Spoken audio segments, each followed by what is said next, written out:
L'Auditori de Vinzeume acollia l'acte de lliurament de la medalla organitzat per la secció de Filatèlica, Numismàtica i Col·leccionisme de l'Institut d'Estudis Penedesencs. La distinció la concedeix l'Ordre Civil del Mèrit Postal, en aquest cas per l'àmplia trajectòria d'Isidre Aimeric en la promoció del col·leccionisme filatèlic i numismàtic.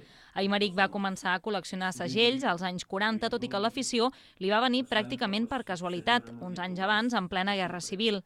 Aimeric explicava l'anècdota de com va aconseguir el seu primer exemplar, un segell holandès de 2,5 cèntims, quan només tenia 9 anys. Vaig veure en una casa que defenestraven pel balcó, defenestraven en una casa que tenien un locutori, uns sants, totes cadires, reclinatoris, tot ho van tirar al mig del carrer.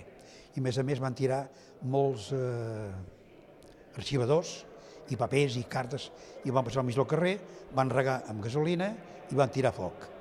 Bé, jo vaig passar l'endemà, doncs, per aquell carrer, vaig passar l'endemà, i hi havia el bordillo de la cera, que fa àngol, doncs vaig veure un segell que estava dret, el qual vol dir que li van llançar les col·leccions d'aquella gent. A partir d'aquest moment, Aimeric no ha deixat mai de col·leccionar segells. Tant és així que ara mateix en té al voltant de 40.000 i només li falten 15 segells per completar la col·lecció de l'estat espanyol. Primer feia tot el món.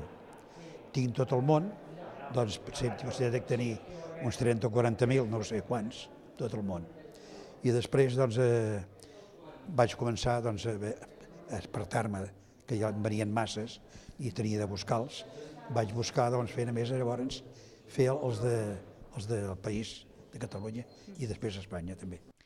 Aimeric reivindica que el col·leccionisme no consisteix només en recollir i amuntegar els segells, sinó que el més interessant és descobrir la història i la vida dels personatges o elements que hi apareixen. A l'acte també hi va assistir el president de la Federació Catalana d'Entitats Filatèliques, Joan Isern, que li va fer entrega de l'escut de la federació.